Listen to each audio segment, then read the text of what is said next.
we had a question here on one of the comments. What are my views on the theory of evolution with Torah? I remember I asked my Rebbe in high school, or Moshe Weinberger, that question. And his answer was, what difference does it make what Moshe Weinberger has to say about this subject?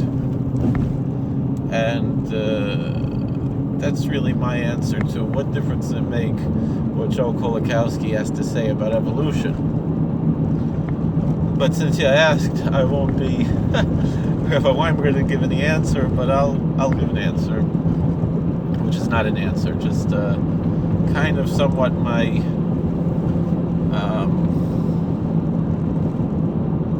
my own evolution, I would say.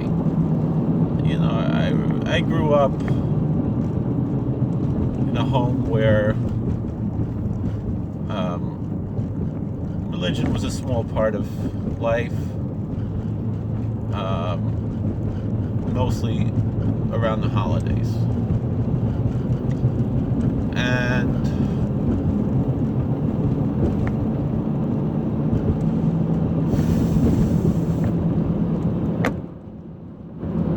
I really didn't think much of religion as a child. I was not that interested really in it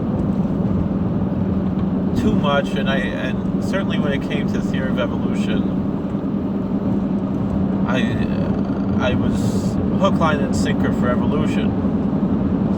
I remember watching something like I think it was an episode of In Search Of, that they, from the 70s, that they were playing on A&E or some other cable channel, and they were comparing the theory of evolution and the belief in creationism, and they had this image of Adam being created out of the sand or the dust or dirt.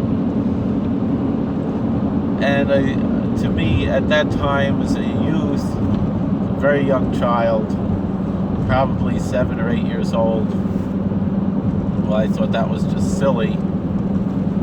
I remember talking to my parents about this, and my parents were kind of upset at me. They said, well, no, in this house we believe in God, which I wasn't really, too much, where'd that come from? We didn't really hear too much about it, and the holidays weren't that much really about God. It was, I always felt more comfortable with Judaism than with Catholicism. I do remember my sisters being baptized and feeling very uncomfortable in church, and those were really only times I really went to church. And then I remember going to shul more often, especially on Simchas Torah, a few other times in the year, and feeling very comfortable, feeling at home. And I remember, going to Bubby and Zadie for Hanukkah and Pesach. But still, in the end, I remember, we'd take the day off for Shani Yom Kippur. Although generally those days were off from school when I was much younger, when I was living on Long Island. And my mother kept those Yom Tovim and still does. Fully, she didn't touch the television, things like that. We didn't drive on Rosh Hashanah Yom Kippur. Other days we did, but Rosh Hashanah Yom Kippur we didn't. But still, I didn't see God in the picture. And then what I would often say, though, was, well, why would God knock over each domino one by one when he could have just set up the dominoes and knocked them over? That was my theology as a child, as to say that what we would call theistic evolution. Okay, if there is a God, so he probably used evolution. And that was my belief early on. And pretty much held on to that belief until I was introduced to the writings of Rabbi Victor Miller, and eventually met Rabbi Victor Miller. I know right now there's a trend to either love Rabbi Miller or to hate him, and I'm from those who love him very much. And he was hook, line, and sinker for the creationist movement, to the point where I heard on a recording where he recommended you could write to a Christian ministry in Texas, the Creation, I don't remember what the name of the ministry was, the Creation Institute, something like that, to learn about these things. And I would say a lot of his writings were influenced to a certain extent by these type of ideas. A lot of Rabbi Miller's writings and teachings, which is interesting because he's such a critic of Christianity and of all other religions other than Judaism, and he'll say Judaism is not a religion. That was a big theme of his, and so he would talk about the religions other than Judaism. But yet when it came to these matters of evolution versus creation, he was not someone who really studied Kabbalah that much, as far as we know, and if he did, he didn't really talk about it. We know he studied Hasidic Sfarim. He quoted Reb Nachman Breslover. He had tremendous love and respect for all the Hasidic courts. He had a tremendous love for Satmar, and he had a tremendous love for Lubavitch. And he said that, you can become a very good person sitting and singing with the Lubavitcher Rebbe.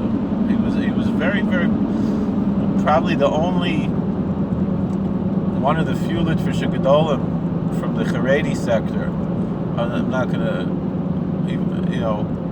it's interesting, like Rav Aaron Soloveitchik was really more old European, but he was more modern, and he was a big fan, we know, of Lubavitcher Rebbe. Maybe a little bit less so his brother was, but was still also a big fan of Lubavitcher Rebbe, and someone who was influenced at a young age by Lubavitch. But from the Haredish sector, Lubavitch is seen as an aberration, and yet and a negative force. And yet Rabbi Victor Miller had a very, very Zechusi Golino had a very positive view of Lubavitch, the Lubavitcher Rebbe. Rabbi Miller was a Kohen, and yet he went to Lubavitcher Rebbe's funeral outdoors. Of course, there wasn't any question of being Metameg. And his son-in-law asked, why are you going to Lubavitcher Rebbe's Levaya? And he said it wasn't his fault what his Hasidim did in the last few years. So I guess he was upset about the Mashiachist movement. But even with that being said, I remember on the tape they asked him, is Lubavitcher Rebbe Mashiach? And his answer was, Kol ha'matzel nefesh achas miYisrael ke'ilu, right? Whoever saves one Jewish life is like he saved the whole world. Yerushalmi, it's just one life. Doesn't modify the Jewish life.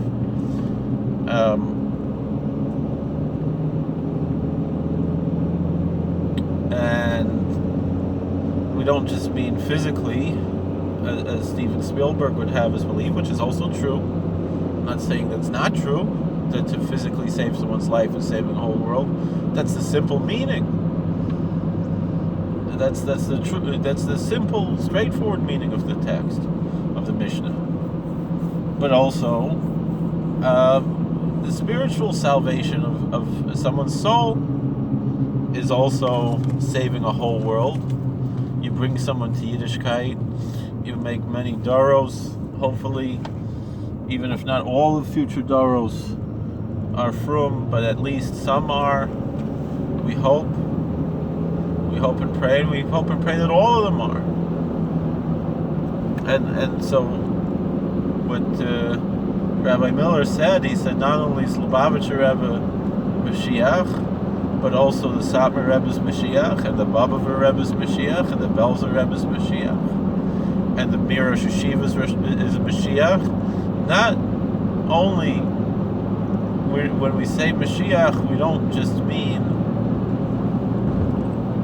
the one who, the ultimate Mashiach ben David, who's going to be the savior of the whole world, but even on a microcosm level, any Rebbe, any Rav, any Rosh Yeshiva is Mashiach.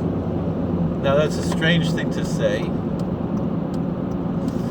and yet that's what Rav Victor Miller said. He's a fascinating person, Rabbi Victor Miller, and I was a big fan of his. And despite his praise for Lubavitch, because I'm not such a fan of Lubavitch, but I don't hate them. I have good friends in Lubavitch or Chassidim. You know, I mean, it's funny that, you know, the other day in shul, I was talking to our Rav, to Rabbi Fishbane. You see his videos sometimes on my channel, and Rabbi Fishbane, I was asking him when he lost his father as a very small child, and his mother was a very pious woman, an almana, a widow, and all the tzaddikim, all the Gedolei Yisrael, when they came to Chicago, she was, I think, a third generation in Chicagoan. When Gedolei Yisrael would come to Chicago, they would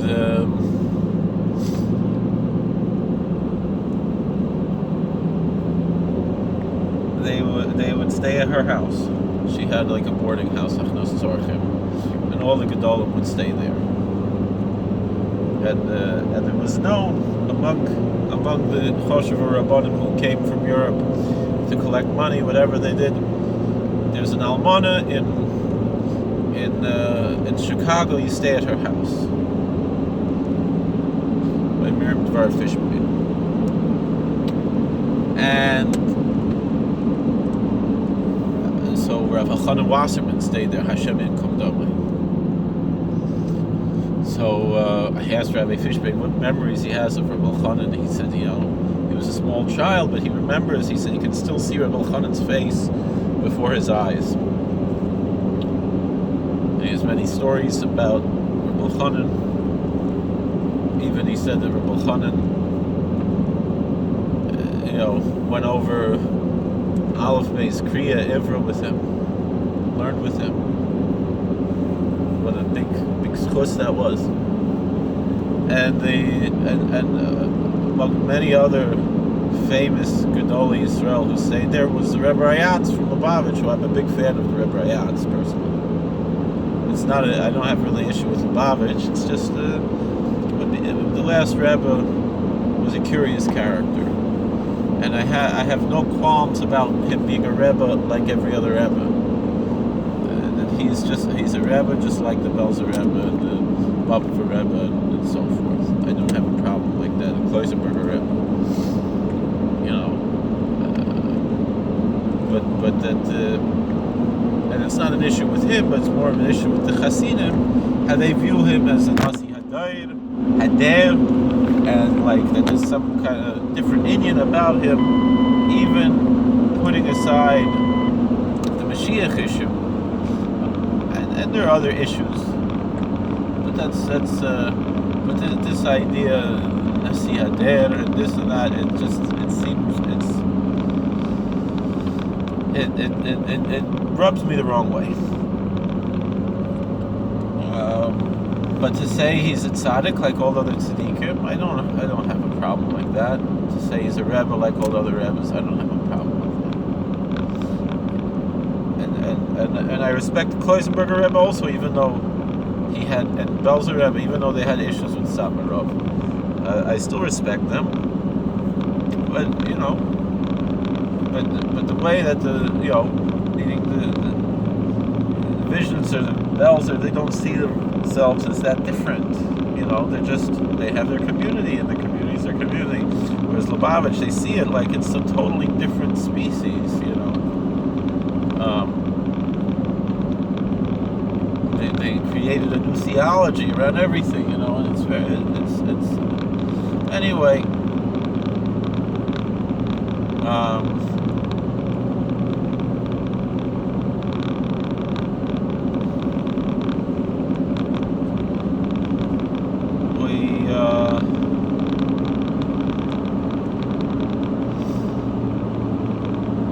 So we were talking about evolution and creationism. I don't know why I got sidetracked talking about Lubavitch, but I'll finish the story. So I asked Rabbi Fishman if he remembers the Rebbe Rayatz, and he says yes. And he says, he was a small child. What kind of things does a child remember? And he said he remembers his shoes.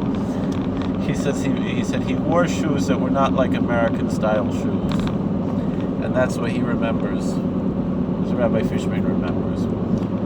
As long as inside from Rebbe Rayatz, and Rebbe Rayatz was a big tzaddik. Satmar Rav did not like to go to levayas.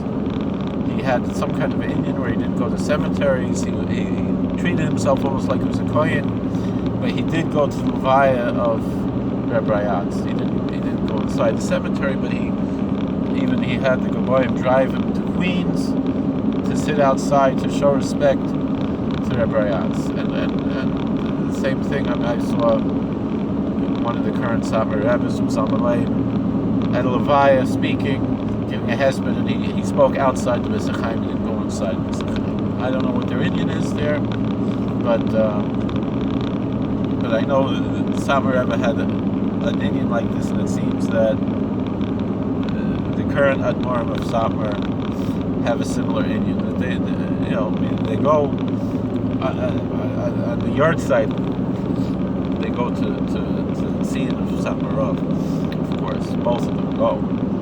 But Stam for a levaya, they're not going inside. Which I don't know what the Indian is there. I know the Uriah Kodesh had something like this. That it's better not to go Stam to Kvarim and things of Beis for no reason. It's interesting. I'm talking about this because I'm planning to go this week.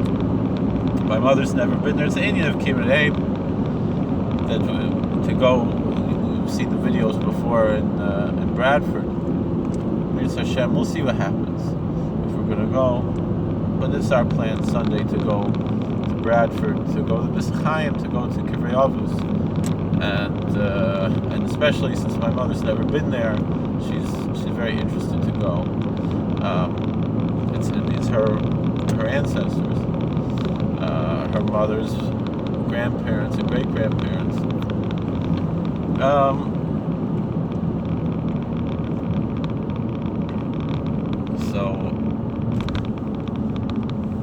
But I'm going to take my children there too. One of my daughters has a name that's from there. They're also big Rebbitzins with the same name that we also had in mind. But anyway, going back to what we were saying about so then there in the shul it was a Lubavitcher Chassid, a normal person, not a a frum, good normal Lubavitcher. And yet still, Afal Pichein, even though he's frum, good and normal, he's not one of these people like you see some of these Lubavitchers. They always look like they're on drugs or something, like the really frum ones, or they're not really that frum. It's like one or the other, But then once in a while, you have like a normal Hasidic Lubavitcher who's not like a Meshiganer,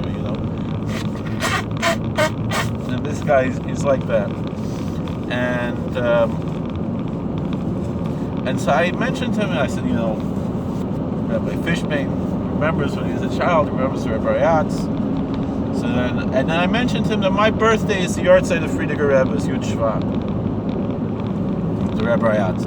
So he said, oh, Yud Shvat's a very important day, not only because it's the yard side of Friediger Rebbe, but because a year later, that's the day when the Rebbe became the Rebbe.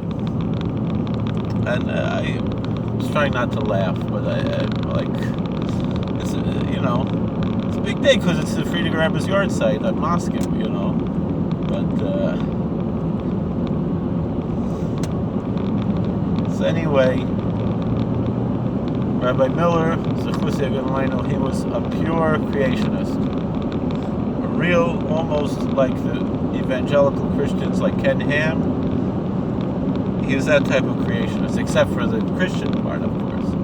But what I think what's missing there is that theology has a Christian reason for it. But we'll put that aside for now. But, Parshas Bereshis, having been 2 weeks ago, people were asking me, could there have been a gap theory, this, that, whatever. And I said, so that was my trajectory. I started off evolutionist, then I became a theistic evolutionist, then I became a creationist. And for a long time I was a very devout creationist. And I parroted Ken Ham. I would say, evolution, Darwinism, that's what led to the Holocaust.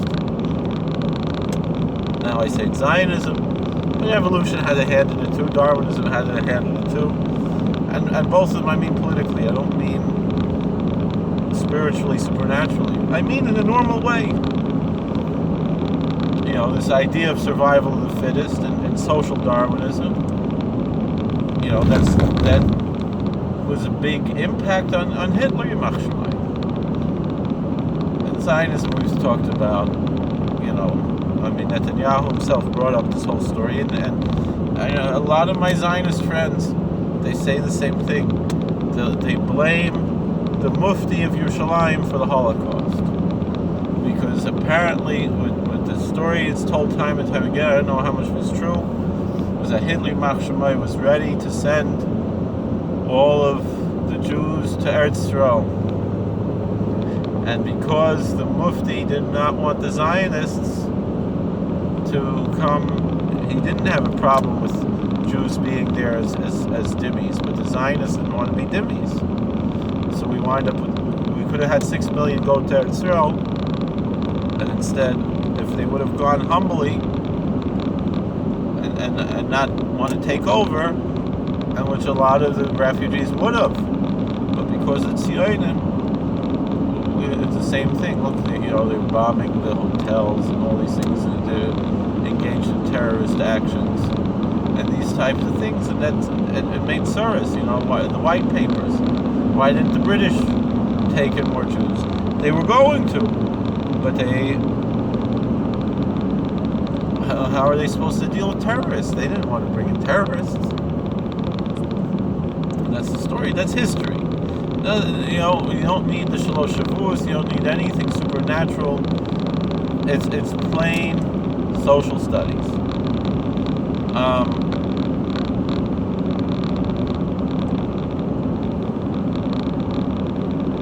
Now we'll put that aside.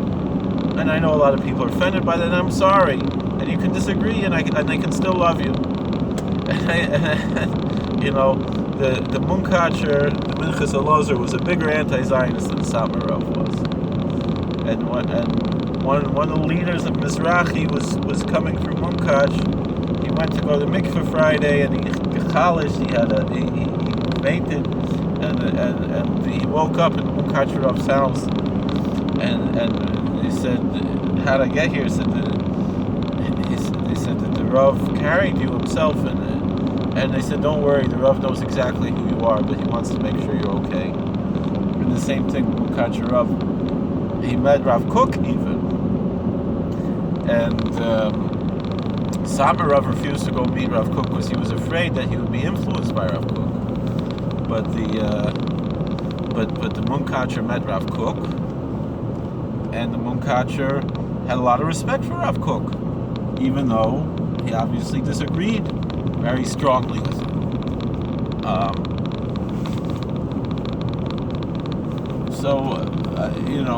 The same thing. I remember years ago, there was someone from, what's the name of that organization? I don't remember what it's called now. It's the one that's the big APAC. There was someone from APAC.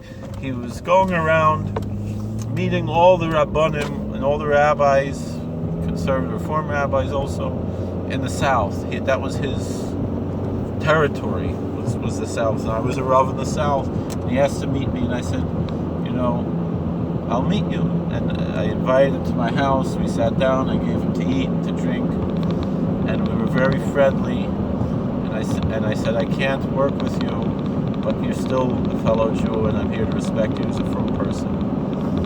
And he was very impressed by that too. He said, you're a real mensch, Israeli guy, and he was talking about, learning with a certain Hasidic Rav in Florida, and I knew his son, and it was very, very positive, friendly meeting.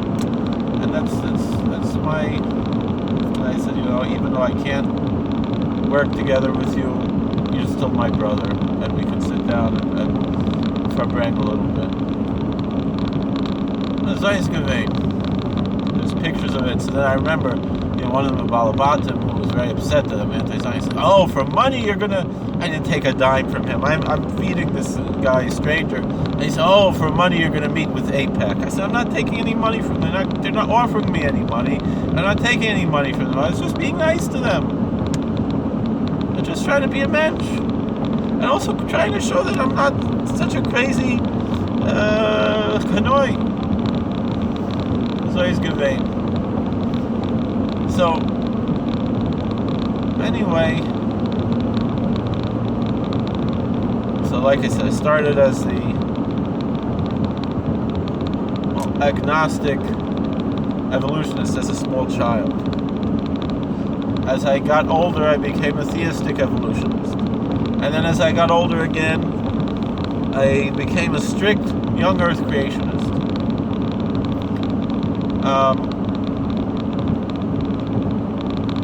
At this point in my life, I'm not sure. I came to the conclusion that these things don't really matter, especially in Judaism. Especially if Midrashim, and I remember asking Rabbi Weinberger, is it true that there's a Medrash, that there was no death even by the animals before the Chet, before the original sin? He said there's a medrash like that other Rishon gave for all the animals to eat also from the Eitz Hadas. That Adam gave also from the tree of knowledge for all the animals to eat also. And so therefore, that would mean there's no death before the original sin. So what's all this then? As the bobbies from Monty Python would say, from the Scotland Yard bobbies from Monty Python. What's all this then?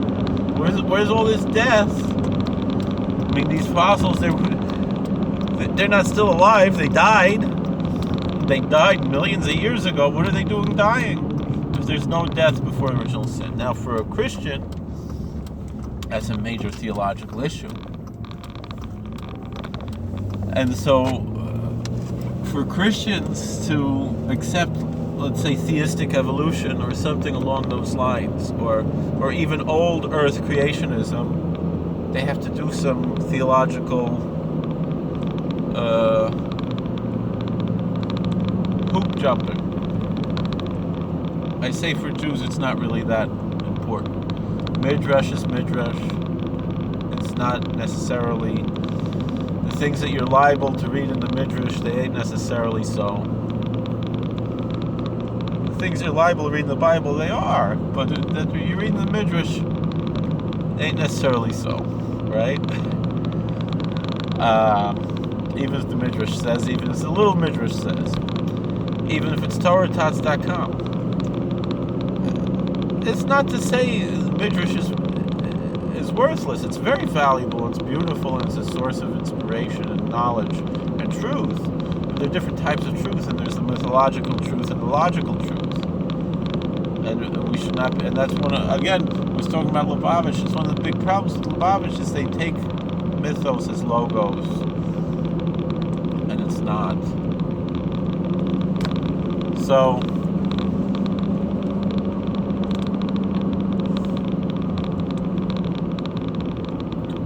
But with that being said, there are midrashim that can be interpreted actually in pointing to an old earth and even to maybe evolution, things like that. So, I when I first heard about Gerald Schroeder at Genesis of the Big Bang, it just didn't make any sense to me, and I discarded it. Later, when I actually listened to his lectures and things and tried to understand it a little more, I was like, there could be something to this, where he basically says that laws of physics, time is not a constant, and that the universe can simultaneously be 5,000, 6,000 years old, exactly whatever, 57, 80 years old, and also be 15 billion years old, and there's no contradiction. But it's interesting that he says this not because science says that the universe is 15 billion years old, but because Torah says, there are Torah sources, midrashim, that point to this idea of the universe being billions of years old. And that there's Masorah like this, Al Pi Kabbalah, whatever it is. Even to the point where I remember there was a born-again Christian who claimed that teaching the theory of evolution was actually teaching Kabbalah, and that you're pushing another religion down our throat by forcing the theory of evolution, which is crazy. But that's I hear where he's coming from. It's not true, but I hear where he's coming from. But with that being said, I've been exposed especially to Rabbi Aaron Bar Tzadok, who I was zeichet to meet, who is interestingly also a big fan of Rav Avigdor Miller, to the point where when he starts his lectures on his videos, he always says, Bruchim Aboim, welcome everyone, just like Rabbi Miller said, and he one time explained that it was an homage to Rabbi Miller, and he described a story about reading Rabbi Miller once, and how impressed he was by meeting Rabbi Miller, even though ideologically he has a lot of differences with him. Rabbi Bar Tzadok, at least to a certain extent, is self-professed as a religious Zionist, Mizrachinik, and also, which Rabbi Miller was very anti-Zionist, and also Rabbi Bar Tzadok opposes young Earth creationism very strongly, and yet Rabbi Miller obviously was a young Earth creationist, and the point there is that you can respect people and still disagree. Even my yeshiva, who was the president of the shul by Rabbi Miller, was very close Talmud of Rav Avigdor Miller, said when he was making a hesped for Rav Avigdor Miller, he said he didn't agree with everything Rabbi Miller taught, but that's okay. Now, back to this issue of creation, evolution. So Rabbi Bar Tzadok says very interestingly, let's go away again. What does it matter what Rabbi Bar Tzadok has to say? He's not Rabbi Miller, but he brings up from all the Mekubalim the Soda Shmitos, and there's the Tiferes Yisrael, who was a famous parish of the Mishnayos, and he was riding around, I'd say the 1830s, which is when the first dinosaurs, 1820s, 1830s, when the first dinosaurs were being classified. And the Tiferes Yisrael writes, he said, at that time they did not yet coin the term dinosauria. That was Sir Richard Owen coined that term, but they had already discovered and classified the iguanodon and the megalosaurus in England.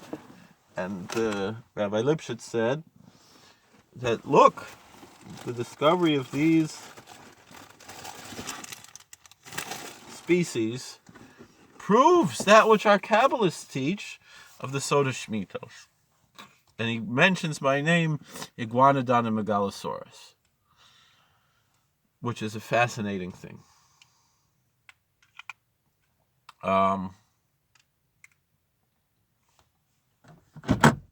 And that's and so the Soda Shmitos means that God created worlds and destroyed worlds before this creation.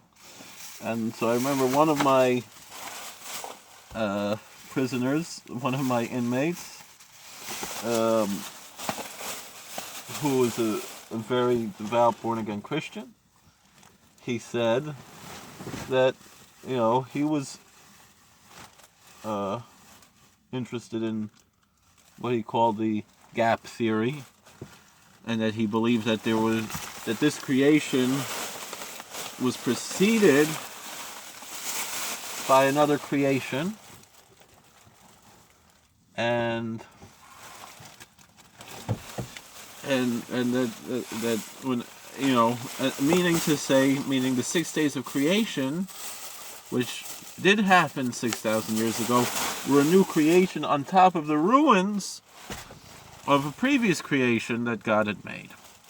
And so all of these, which to me answers some of the big questions I always had, even though I understand that the evolutionists will say it wasn't all the species that were wiped out in these mass extinction events. But I had a hard time understanding how did these different animals survive when there was no photosynthesis happening, and where did they get food from for all this time. It makes more sense almost to say that there was a new creation that happened again. Now, obviously, the science of evolution points to that a common ancestor biologically of all life. So again, it's possible though that from those remnants of everything that was destroyed, something new was created. And we talk about great floods and things like that happening more than once. There's a guy on YouTube, Bright Insight. He talks about a worldwide flood that he believes happened 12,000 years ago scientifically. He's not a religious guy. So all these things are interesting. Thank you for watching or listening. God bless. Please like, share, and subscribe. Comment. We'll see you later.